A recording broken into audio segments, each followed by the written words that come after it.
Welcome to தம்டாக் today friends. நாம் இன்னைக்கு இந்த வீடியோவில் எதை பற்றி பார்க்க போகிறோம்னா, உங்களோட சாம்சங் மொபைல் ஃபோனில் எப்படி வந்து ஃபிங்கர் பிரிண்ட் செக்யூரிட்டியை வந்து எனேபிள் பண்ணுறது. ஸோ அதை பற்றி தான் இந்த வீடியோவில் பார்க்க போகிறோம்.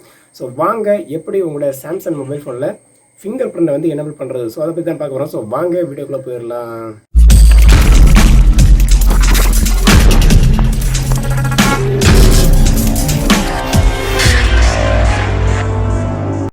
உங்களோட மொபைல் ஃபோனில் செட்டிங்ஸ் பேஜை ஓப்பன் பண்ணிக்கோங்க.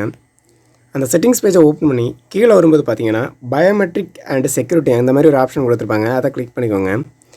அதில் வந்து பார்த்தீங்கன்னா second option finger prints. So அந்த மாதிரி ஒரு ஆப்ஷன் கொடுத்துருப்பாங்க. அதை கிளிக் பண்ணிக்கோங்க. அதை கிளிக் பண்ணி உங்களோட ஃபோனில் இருக்க பின்கோடு கேட்கும். நீங்கள் கொடுத்துருந்தீங்கன்னா கேட்கும், இல்லைனா கேட்காது. ஸோ அதை வந்து டைப் பண்ணிக்கோங்க.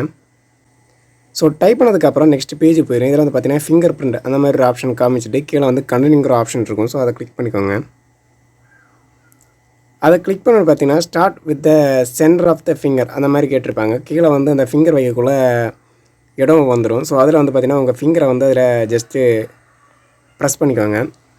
ஒரு 2-3 வாட்டி வந்து தொடர்ந்து எடுத்து உங்கள் ஃபிங்கரை மறுபடியும் மட்டும் நீங்கள் வந்து அதில் செட் பண்ணிக்கோங்க. ஸோ அந்த ஃபிங்கர் ரேகை வந்து ஃபுல்லாக வந்து க்ரீன் கலரில் மாறிடும்.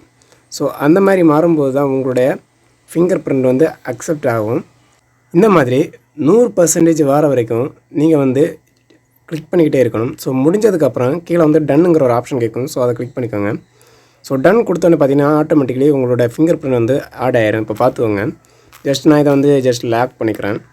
நீங்கள் மறுபடியும் உங்கள் ஃபோனை லாக் பண்ணிவிட்டு ஆன் பண்ணும்போது பார்த்தீங்கன்னா உங்களுக்கு மேலே பின்கோட் டைப் பண்ணுற ஆப்ஷன் கேட்கும். கீழே வந்து பார்த்தீங்கன்னா ஃபிங்கர் பின் வைக்கிற ஆப்ஷனும் இருக்கும். ஸோ அதில் வந்து பார்த்தீங்கன்னா உங்களோட கைரேகையை வச்சு நீங்கள் அன்லாக் பண்ணிவிட்டு உள்ளே வரலாம். So simple method. இந்த மாதிரி உங்களோட மொபைல் ஃபோனில் ஃபிங்கர் பிரிண்ட் ரேகையை வச்சுட்டு நீங்கள் வந்து யூஸ் பண்ணிக்கலாம். ஓகே ஃப்ரெண்ட்ஸ், இந்த வீடியோ வந்து ரொம்ப சப்போர்ட்டியாக இருந்தது எனக்கு. ஸோ இந்த வீடியோ பிடிச்சி மறக்காம லைக் பண்ணுங்கள், ஷேர் பண்ணுங்கள், கமெண்ட் பண்ணுங்கள். ஸோ அது மட்டும் இல்லாமல் புதிய ஃப்ரெண்ட்ஸ் மறக்காம சேனலை சப்ஸ்கிரைப் பண்ணுங்கள். ஓகே ஃப்ரெண்ட்ஸ், பாய். நெக்ஸ்ட் நான் நல்ல கமெண்ட் பண்ணுறேன். பை ஃப்ரெண்ட்ஸ், பாய்.